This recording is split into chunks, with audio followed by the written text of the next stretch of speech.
Bismillahirrahmanirrahim. Assalamualaikum warahmatullahi wabarakatuh. Alhamdulillah nahmaduhu wa nasta'inuhu wa nastahdihi wa nastaghfiruh wa na'udzu billahi min shururi anfusina wa min sayyiati a'malina may yahdihillahu fala mudhillalah wa may yudlil fala hadiyalah. Asyhadu an la ilaha illallah wahdahu la syarikalah wa asyhadu anna Muhammadan abduhu wa rasuluh. Allahumma salli wa sallim wa barik ala sayyidina Muhammadin wa ala alihi wa ashabihi wa man da'a bi da'watihi ila yaumiddin. Subhanaka la ilma lana illa ma 'allamtana innaka antal alimul hakim. Rabbi shrah li sadri wa yassir li amri wa hlul 'uqdatam min lisani yafqahu qawli. Amma ba'd. Yang berusaha bahagia Tuan Haji Narashid Nazir Masjid Encing Hulu, terusnya para AJK pegawai, para imam Bilal serta jemaah muslimin muslimat yang dirahmati Allah sekalian. Lagi sekali syukur alhamdulillah kehadirat Allah Subhanahu wa taala, kita masih lagi dapat bersama-sama hadir pada subuh kali ini untuk solat subuh secara berjemaah.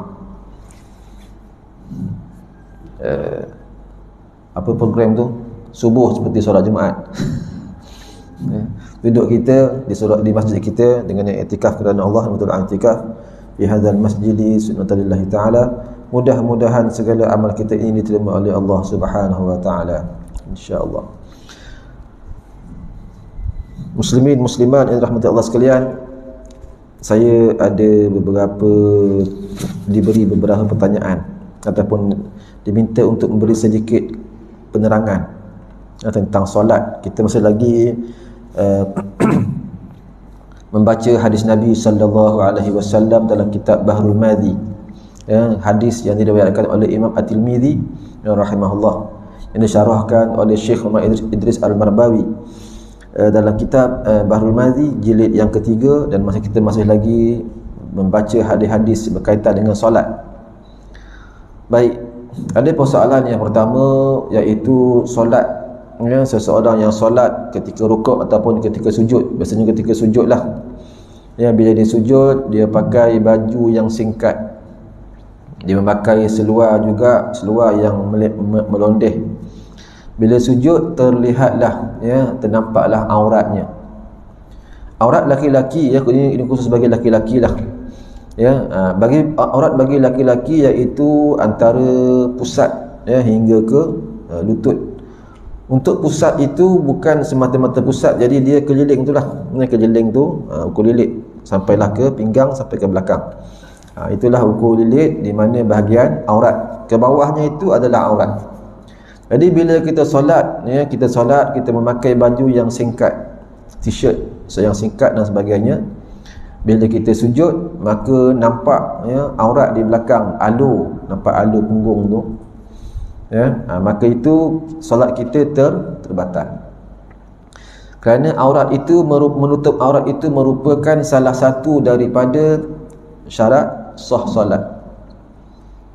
Sekiranya aurat terbuka, maka solat tidak sah. Jadi aurat ini boleh terbuka melalui semua cara, iaitu sama ada daripada atas, daripada tepi, kiri kanan, daripada depan atau belakang. Yang menjadi khilaf dalam mazhab kita Syafi'i, tidak terbatal aurat bila daripada bawah. Yang itu tak batal. Untuk bahagian lain semuanya membatalkan solat. Jadi kalau kita rukuk atau sujud, ternampak aurat di sebelah belakang, nampak alur dan sebagainya, ataupun atas sedikit pada alur tu, itu juga dikira sebagai aurat, maka terbatallah solat kita. Kalau kita sedar ketika berlaku tersebut sebab terbuka tanpa sengaja, terbuka aurat tanpa sengaja. Tapi kalau terbuka aurat dengan sengaja, automatik terbatallah. Tengah-tengah semayang sengaja kita buka, tengah semayang rasa gatal pula, kita pun angkat, tunduk, angkat kaki, angkat kain dekat bawah tu, angkat sampai ke lutut, atas pada lutut peha, kita garu, maka itu batallah dengan sengaja. Tapi kalau tak sengaja, katakan angin bertiup, kita tutup dengan segera, ketika itu aurat masih lagi tidak batal, solat masih lagi tidak batal. Ya, bila terbuka aurat tanpa sengaja, tutup dengan segera, maka ketika itu aurat tidak terbatal. Tapi katakan bila kita tengah sembahyang, ya, kita sedar bahawasanya kita terbuka aurat, tapi tak apalah, biarlah, ya, rasa sejuk pula, sedap, kita pun buat dek je, maka ketika itu terbatallah aurat kita. Contoh duduk tahiyat awal. Bila kita bangun untuk rakaat yang ketiga, kita je bangun, kain masih lagi duduk tahiyat awal. Ya, ketika itu terbuka aurat. Kita je bangun, kain duduk lagi tahiyat awal. Ya, kita tengok, patutlah kan, sejuk-sejuk, cepat-cepat kita tarik kain ke bawah. Ketika itu masih lagi boleh teruskan solat dengan segera. Tapi kalau dah kita perasan sejuk lah, macam aircon pula, tak apalah, kan, sekali-sekali nak duduk dekat luar, Angry Bird. Ketika itu sengaja kita tidak menutup aurat, maka terbatallah solat kita. Jadi tentang isu punggung belakang tu sama jugalah. Yang sebab itu bila nak solat, ketika nak rukuk, pastikan, ataupun ketika sujud, ya, pastikan kalau pakai seluar, kita cubalah angkat seboleh mungkin, dan baju kita itu janganlah baju yang singkat. Cubalah adjust, ya, supaya tidak kelihatan alur di punggung ataupun atas pada alur tu sikit. Ya, tuan boleh ukur sendirilah, ya, jarak daripada pusat tu ke belakang, lilitan tu, itu adalah kawasan aurat. Atas tu okey lagi lah, ya, bawah daripada tu. Ada setengah-setengahnya tu dia pakai spender, ternampak spender, yang ternampak spender, ya, ketika sujud nampak spender. Okey, normal tengoklah, ya, tak kisahlah, ya, kalau spender itu berada di bawah pusat, berada di bawah aras pusat, ya, kawasan aurat, maka ketika itu walaupun nampak spender, maknanya itu adalah membatalkan aurat. Tapi kalau dia pakai spender tu jenis yang tinggi daripada pusat, seluar dah londeh dah sampai ke bawah londeh, tapi ada terhalang dengan spender seluar dalam, ya, mungkin dia pakai boxer ke apa ke, tinggi daripada pusat, ketika itu aurat tak nampak. Bila aurat tak nampak, maka tidak membatalkan solat. Ya, batal nak solat, dah tahu baju singkat, seluar juga senteng mungkin, atau seluar juga sempit, ya, kecil dan sebagainya, ya, style seluar sekarang kan, cawat yang kecil, fit, kan, seluar style fit tu. Jadi kalau dah begitu, betulan kita pakai boxer, angkat tinggi sikit boxer tu sampai ke pinggang. Bila sujud nampak boxer lah. Ya, yang penting boxer tu mesti menutup aurat. Itu tak apa. Itu boleh, masih lagi boleh meneruskan solat. Cuma kalau spender biasanya memang semuanya spender bawah pada pusat lah, ya, memang style macam tu, ya. Tak ada pula spender atas pada pusat, rasanya lah kot ke ada, ya, tak tahulah, ya, kok Datuk ada baju kebiasaannya memang bawah pada pusat. Jadi bila nampak spender, ya, nampak spender, atas pada spender itu nampak ada kulit, itu maknanya sudah aurat. Ya, sebab spender biasanya memang di bawah pusat. Jadi bab aurat ni kena berhati-hatilah, ya. Sama juga dengan bahagian atas, ya. Sebab itu, ya, kita disuruh, yang dalam hadis juga dia bagi tahu bahawasanya, ya, bila terbuka kita menggunakan kita pakai baju yang ada butang ni, baju yang terbuka ni, kita sebolehnya kita butang sampai ke atas. Sebab takut bila kita sujud atau bila kita rukuk, orang tengok nampak aurat kita kat bawah. Ya, kecuali kita pakai kain memang atas pusat, kita pakai seluar memang atas pusat, ya, itu okey. Tapi kalau kita tengok tu nampak pusat, daripada atas nampak pusat, maka ketika itu sama juga, itu dikira juga sebagai membuka aurat, ya, maka batal solat. Yang tak batalnya ikut tengok bahagian bawah, pakai kain ketika sujud, ya, nampak lutut, kalau tu nampak sedikit peha kan ketika sujud, ya, daripada bawah, yang itu tidak membatalkan solat. Ya, baik. Habis satu pertanyaan. Pertanyaan yang kedua, solat di atas kerusi. Saya diminta jelaskan tentang solat di atas kerusi. Hukum asal solat ini iaitu hadis Nabi SAW, salli qa'iman, sembahyanglah kamu dalam keadaan berdiri. Jadi berdiri tegak itu merupakan rukun solat dalam mazhab kita Syafi'i. Fa in lam tastati', sekiranya kamu tak mampu, fa qa'idan, maka hendaklah kamu duduk. Jadi duduk yang terbaik iaitu duduk secara iftirash. Duduk macam tahiyat awal bagi sesiapa yang tidak mampu untuk berdiri. Dia tak mampu nak berdiri, tapi dia boleh sujud seperti biasa. Ketika itu dia boleh duduk secara iftirash. Fa in lam yastati' fa'ala jambi, sekiranya dia tak mampu juga untuk duduk, maka dia boleh dah sembahyang dengan mengiring, di sebelah mengiringlah, mengiring, sembahyang secara mengiring. Dan seterusnya ulama bahaslah lagi, tak boleh mengiring, duduk semua secara berbaring, kaki menunjuk ke arah kiblat. Dan sekiranya tak boleh juga gunakan isyarat. Jadi tak mampu berdiri. Jadi untuk sembahyang duduk ini ada perbahasan tentang duduk atas kerusi. Antaranya dibolehkan sekiranya memang kita tidak ada kemampuan untuk sujud. Memang kita tak ada kemampuan untuk sujud, ataupun kita boleh berdiri, tetapi nak sujud tak boleh, ataupun nak rukuk tak boleh dengan cara yang betul. Ketika itu kita boleh duduk di atas kursi semasa kita melakukan rukun sujud ataupun rukun rukuk tersebut. Kita mampu berdiri daripada awal, kita kena berdiri. Jadi contoh, seseorang itu dia boleh berdiri, jalan dia okey, tapi dia tidak boleh turun sujud kerana ada masalah kesihatan. Kalau dia sujud juga, dia akan tumbang. Itu contoh.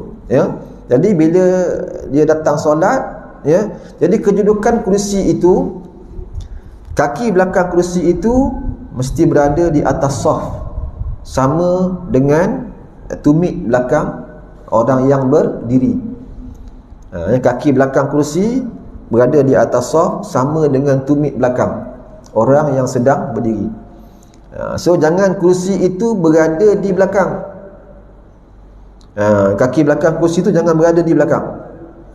Dia kaki belakang berada di sama level dengan orang berdiri. Itu banyaklah beberapa hikmah di sebaliknya itu. Jadi ketika kita masuk sembahyang macam biasa, berdiri, takbir. Memanglah kalau dalam saf kita berjemaah, kita akan ke depan sedikit. Itu tak boleh buat apa. Jadi kita pun takbir macam biasa, sembahyang macam biasa. Bila time rukuk, tengok kita boleh rukuk normal ke tidak.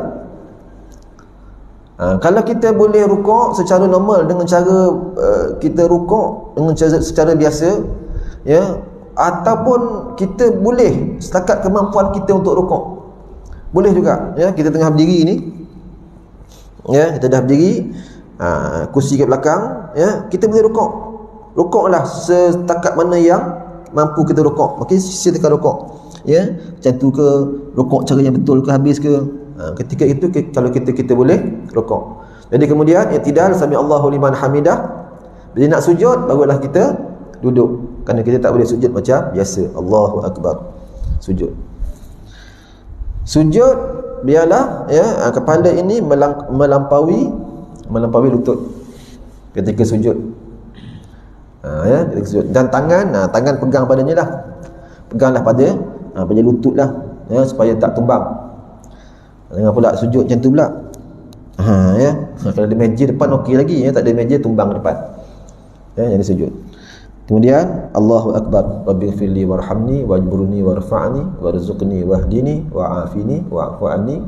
Sujud yang kedua, Allahu akbar, subhana rabbiyal a'la wa bihamdi, subhana rabbiyal a'la wa bihamdi, wa bihamdi. Kemudian bangun untuk rakaat seterusnya, Allahu akbar, berdiri balik. Ini bagi orang yang mampu untuk berdiri penuh. Yang dia tak bolehnya sujud sahaja. Kalau antara rukuk dan sujud mana? Kalau rukuk dia rendah pada sujud tak boleh. Rukuk rendah pada sujud, itu tak ada masalah. Rukuk rendah pada sujud tidak menjadi masalah kerana kita rukuk itu mengikut kemampuan, sujud mengikut kemampuan. Rukun solat 13 tu. Anda kata rukuk, anda kata rukuk lagi rendah daripada sujud. Sebab kita rukuk sempurna. 90 degrees 90 darjah. Tiba-tiba bila kita sujud, kita duduk, memang tak sampai 90 degrees. Walaupun ke penghujung kan, tak ada masalah yang tu. Saya tahu tu sebab ada satu pandangan, ada satu video pernah tersebar tentang isu tak sah. Sekiranya rukuk lebih tinggi daripada sujud lebih tinggi daripada rukuk. Yang tu saya pun tak pernah jumpa lagi ada pendapat pendapat yang lain yang berkaitan dengan perkara itu. Satu Malaysia, ulama satu Malaysia kalau dia bahas bab solat secara duduk atas kerusi ni, itu tidak menjadi satu perkara yang salah lah. Walaupun sujud itu mungkin tinggi kedudukannya daripada rukuk. Yang penting kita buat rukuk ikut kemampuan kita. Itu kalau kita boleh rukuk ikut kemampuan. Kalau kita rukuk pun tak boleh secara normal, ketika itu kita bolehlah duduk. Ketika rukuk, Allahu Akbar, rukuk.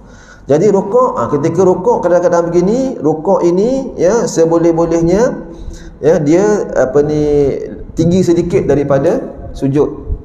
Jadi kalau kita rukuk begini, maknanya kepala kita sama dengan lutut.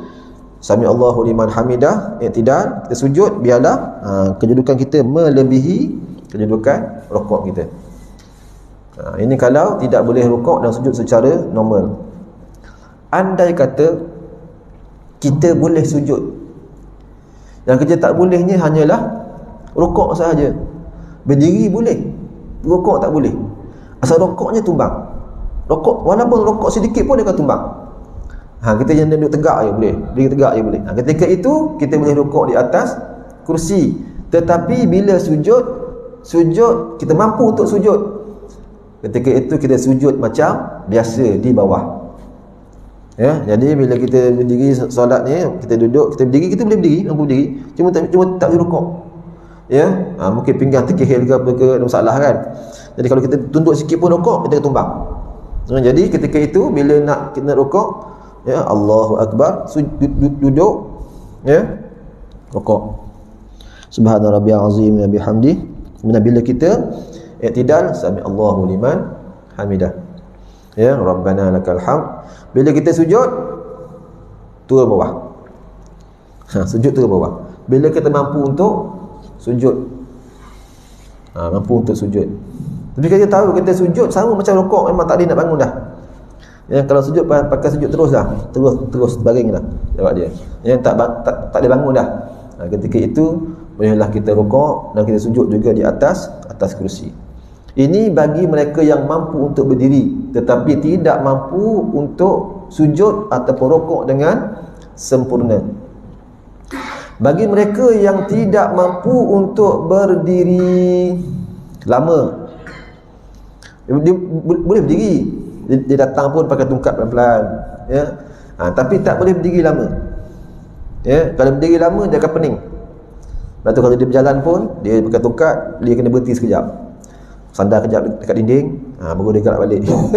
Kalau dia terus juga, dia tumbang. Orang ni boleh berdiri sekejap. Ketika nak takbiratul ihram, dia kena berdiri. Sehinggalah dia terasa dia berdiri tu dia akan tumbang. Ketika itu dia boleh teruskan sembahyang dengan duduk. Jadi ketika Allahu Akbar, Bismillahirrahmanirrahim, Alhamdulillahirabbil alamin, Arrahmanirrahim. Dia dah rasa pening dah, tak tahan dah, dia pun ataupun dia takut dia akan tumbang lepas itu, dia pun duduk, sambung. Maliki yaumiddin, iyyaka na'budu wa iyyaka nasta'in.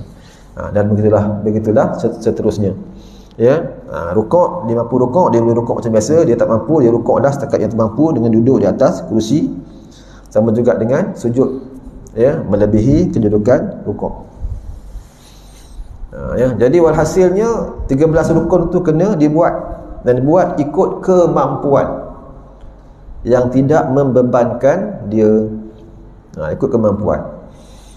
Anda kata memang dia Tak nak berdiri langsung lah.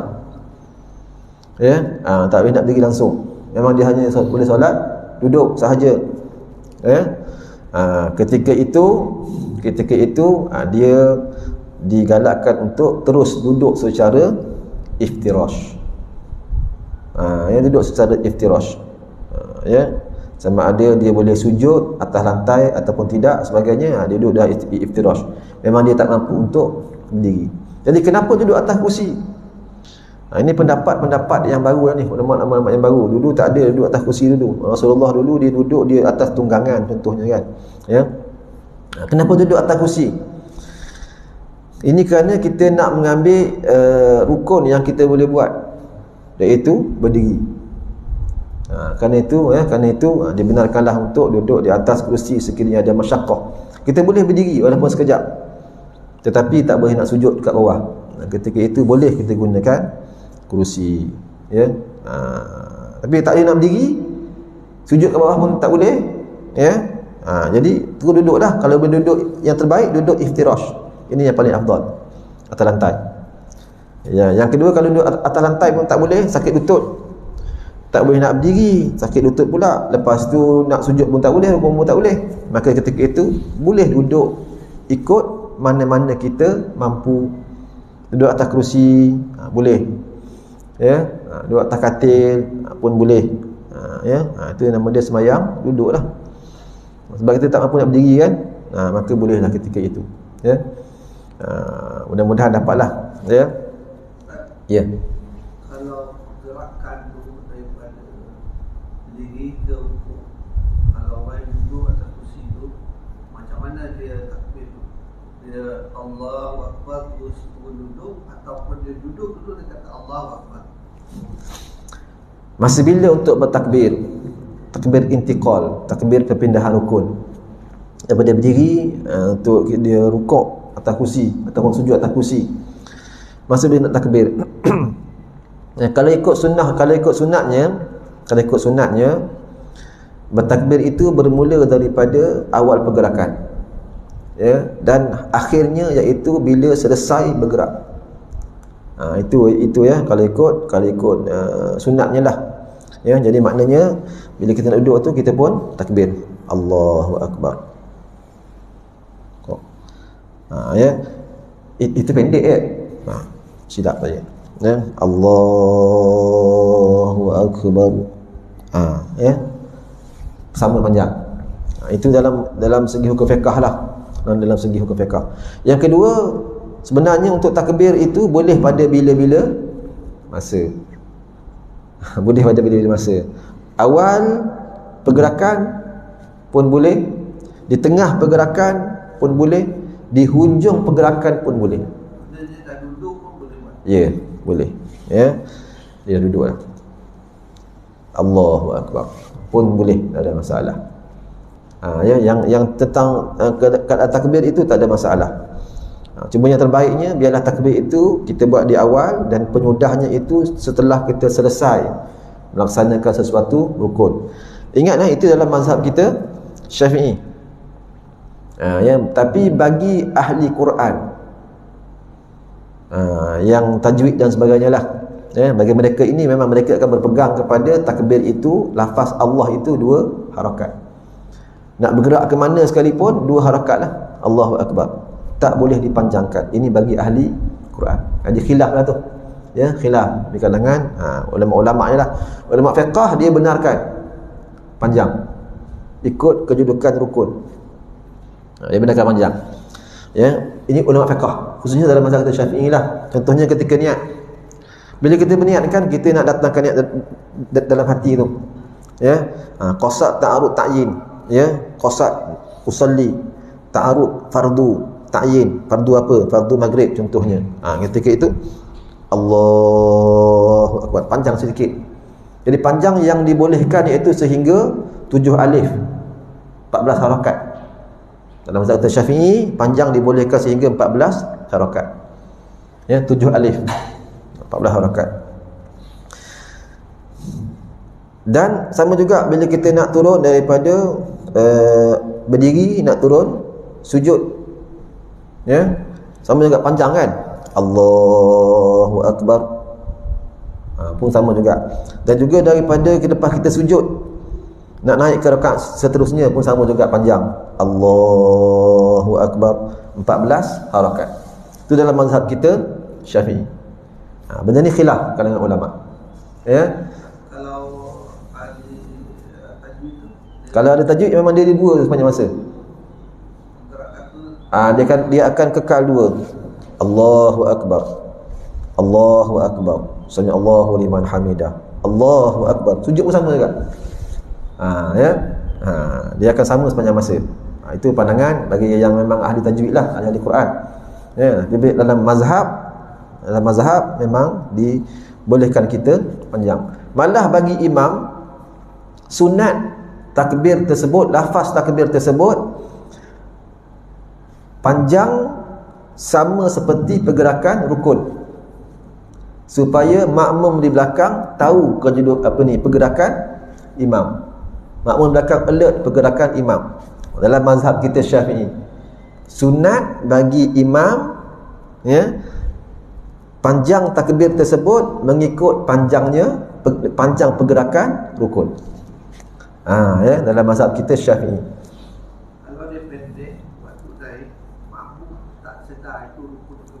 Ya, betul. Bila pendek masa naik, makmum tak sedar itu rukun yang mana dia buat. Ya, nanti berterabur. Sebab tu dalam mazhab Syafi'i kita sunat. Ya, untuk bersendirian tu bebaslah, terpulanglah. Tapi bila kita jadi imam, sunat. Ya, sunat kita takbir itu panjangnya, ya, menyamai panjang sesuatu rukun tersebut, pergerakan rukun tersebut. Itu dalam mazhab Syafi'i kita. Tapi bagi ahli Quran, dia memang dia kata tak sah. Kita cakap ni benda khilaf. Ya, kalau dalam Al-Quran tu terutama ketika takbiratul ihram. Ini kan rukun kan? Takbiratul ihram ni kan rukun. Bagi ahli Quran, ahli qiraah, dia memang, ya, 2 harakat juga dah. Allahu Akbar. Sama juga dengan amin. Lafaz amin. Tu 2 harakat. Ya, min tu baru dah boleh 2 4 6 ma'rif li sukun. Kan? Ini bagi ahli Quran memang itu je. Lebih daripada itu tak boleh. Ya, tapi bagi mazhab kita Syafi'i, dalam mazhab Syafi'i kita dalam mazhab Syafi'i, ya, boleh panjang sehingga 6 harakat. Tu. Itu dia khilaf, ya, khilaf. Dia terpulanglah. Ya, dia terpulang. Cuma kalau jadi imam tu, kita kalau ikut mazhab Syafi'i ni nampak cantik sikit. Sebab dia akan membantu orang belakang. Ya, nak kenal itu rukun apa, pergerakan rukun yang mana. Kalau tidak terabur belakang tu. Bagi yang nampak tu okey, kena masjid yang luas yang besar, tak nampak imam kat depan, tu lagi lah huru-hara. Wallahu a'lam. Rasanya boleh takut sikit-sikitnya permintaan.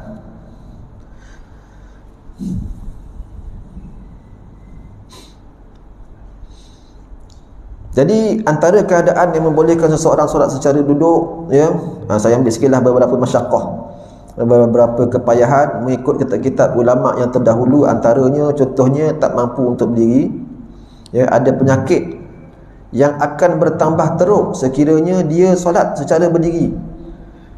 Ya, kalau dia boleh tak berdiri, tapi kalau dia try juga, dia usaha juga, gagalkan juga, sakit dia akan jadi lebih teruk. Ketika itu dia boleh duduk. Yang ketiga, seseorang yang berada di atas kapal, kapal laut, di atas sampan ataupun perahu yang takut tenggelam, ya, sekiranya dia solat secara berdiri di atas kenderaan tersebut. Seterusnya, seseorang yang berasa pening kepala, dia tahu kalau dia berdiri dia tumbang, ya. Kemudian sakit yang boleh mengganggu khusyuk dalam solat. Dia boleh berdiri tapi dia sakit dan akan mengganggu khusyuk dalam solat. Terus banyak tu dia kata sakit je. Ketika itu dia boleh duduk, ya. Dia boleh berdiri, tapi ketika dia berdiri itu dia sakit, hilang khusyuk, dia ingat tahan sakit je. Ya, ketika itu dia boleh duduk. Ini sebab itu sebenarnya bab solat secara sakit ni atas kita, atas individu tu. Kita orang lain, orang luar yang nak tengok ni kena berbaik sangka. Cuma kalau kita tak pasti, takut dia tak tahu, kita kena tanyalah. Tanya, ya, untuk kita bincang sebagainya. Contoh, jalan okey, laju, datang ambil kursi duduk. Ya, kena baik sangka. Kena baik sangka.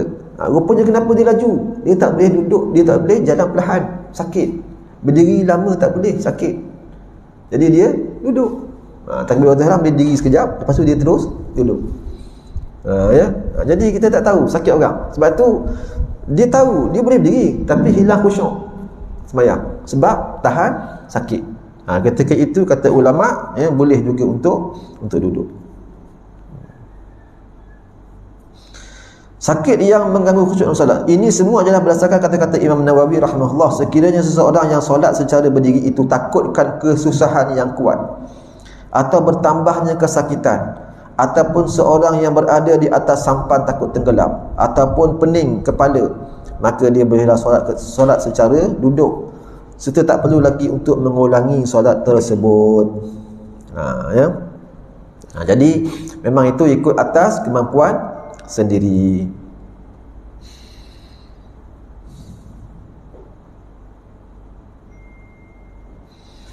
Lain rasanya tak ada apa takutnya. Saya dah sampaikan semuanya rasanya. Cuma kena ingat ya. Dalam solat kita batuk. Ya. Kalau terbatuk tu, kalau dia batuk dan keluarkan kahak ke ataupun keluar air, waktu tu macam mana nak buat? Telan ke atau macam mana? Kalau telan, dia batal. Telan yang masih lagi dalam mulut, ya, dia kira sebagai air liur lah. Ya, tetapi kalau nak mengelak khilaf, sekiranya ada sapu tangan, ada tisu, ambil tekuk, buang, tak balik. Boleh. Tapi janganlah sampai mengganggu orang solat. Janganlah sampai kita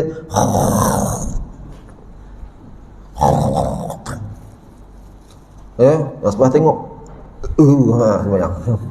Jangan macam tu, ya. Boleh. Taklah pakai. Boleh. Ya, jangan melebihi 3 pergerakan besar. Jadi buat tutup dulu. Ini pun dah berhenti ni kan? Dah berhenti. Lepas tu kira sekali balik. Dah pakai. Berhenti lagi. Baru sekali bergerak kan? Gerak betul. Ya, jangan itu batal lah. Jadi boleh buang, buang sebegitu. Tapi sekiranya benda tu masih lagi ada dalam mulut dan sebagainya, dan air liurnya lebih banyak sebagainya, itu masih lagi dikira sebagai air liur. Ya. Tapi kalau kahak banyak sangat, kahak tu dah lebih sangat, maka buanglah. Ya. Tak ada tisu, tak ada sapu tangan.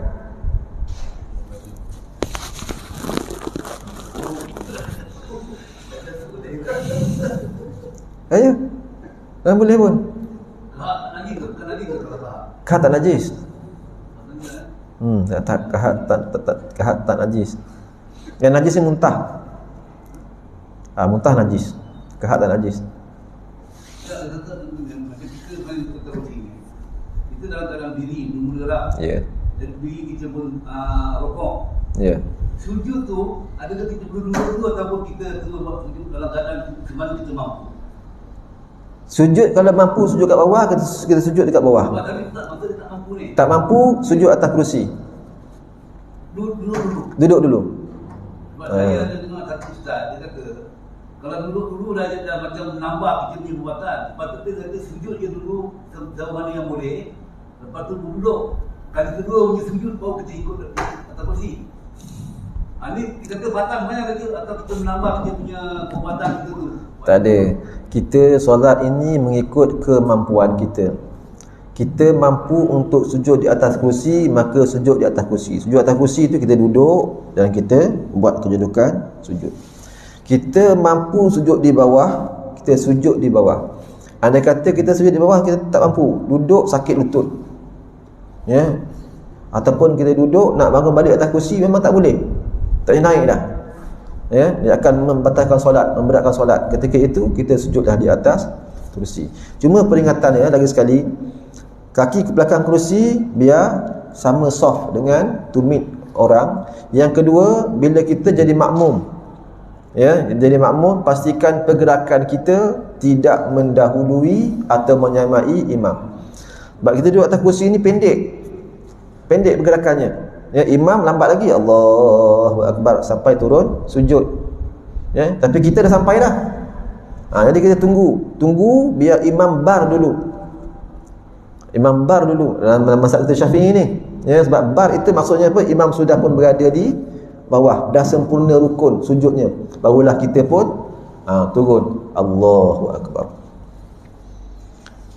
Ya, jangan imam Allah kita pun dah. Jadi itu akan melampaui imam. Dahlah kita ni pendek, kita duduk. Dekat duduk je. Ya, ringkas. Lagi cepat kita sampai.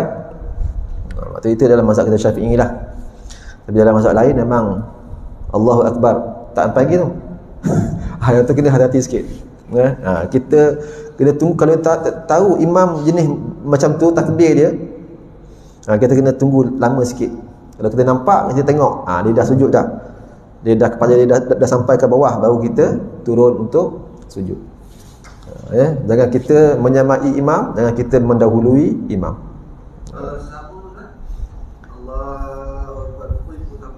Sama makruh. Sama makruh. Mendahului satu rukun haram, solat masih sah. Mendahului dua rukun batal solat. Sama hukumnya makruh.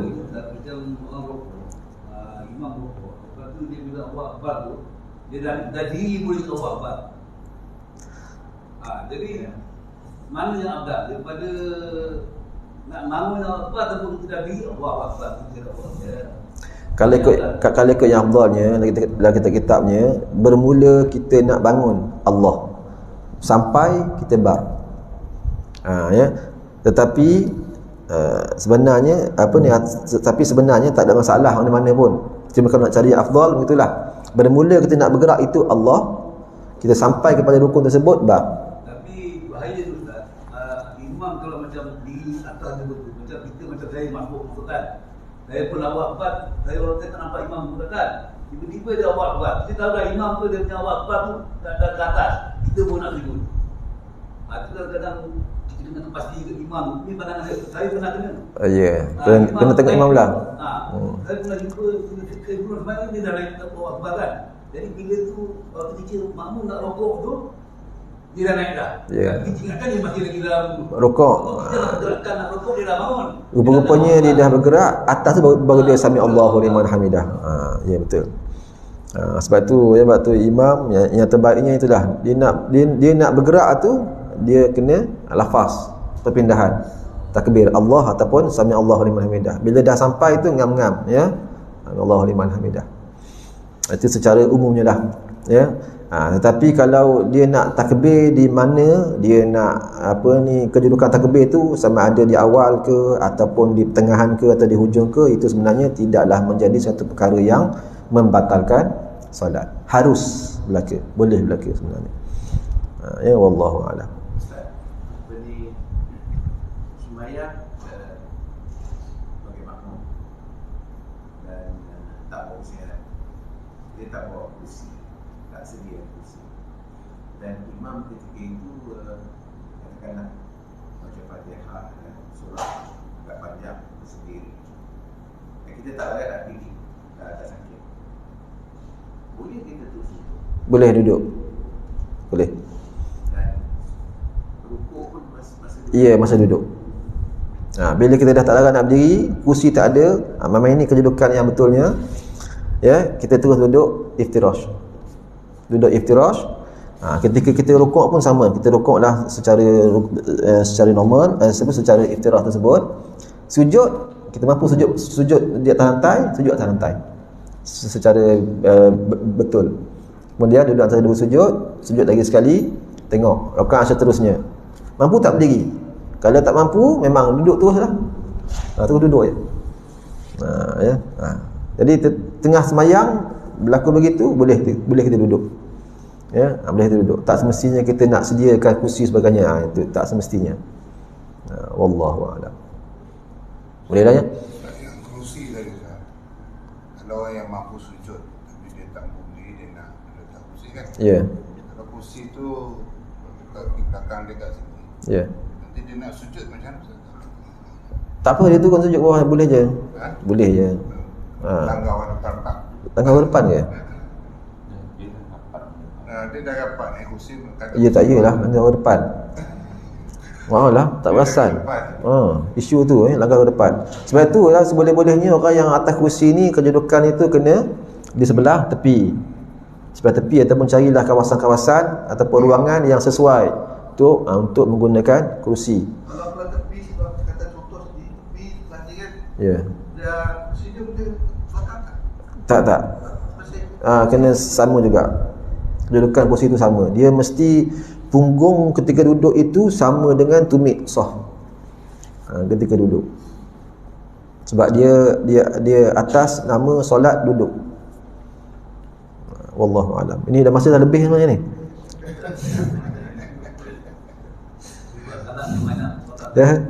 Bab solat memang banyak sebenarnya.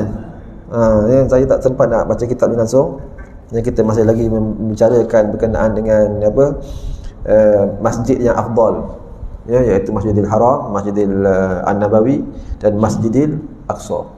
Fadilat-fadilatnya dan beberapa hukum berkaitan dengannya. Tak apalah, kita sama lagi lah pada pertemuan yang datang insya-Allah. Sekarang ni dah masuk waktu syuruk. Saya pun hari ni sekolah sebenarnya. Mudah-mudahan lah dapat manfaat daripada apa yang disampaikan tadi insya-Allah. Dan kalau ada kesalahan, ada kesalahpahaman daripada apa yang saya sampaikan, mohon maaf banyak-banyak. Kalau ada apa-apa yang nak dibincang, boleh bincang. Saya salah sebut ke apa ke, boleh tegur, tak ada masalah. Mudah-mudahan kita semua mendapat manfaat insya-Allah. Bismillahirrahmanirrahim. Alhamdulillahirabbil alamin wassalatu wassalamu ala sayidina Muhammadin wa ala alihi wa sahbihi ajma'in. Allahumma anfa'na bima 'allamtana wa 'allimna ma yanfa'una wa zidna ilma. Allahumma faqihna fid din wa 'allimna at-ta'wil wahdina siratal mustaqim. Wa sallallahu ala sayyidina Muhammadin wa ala alihi wa sahbihi wa baraka wa sallam.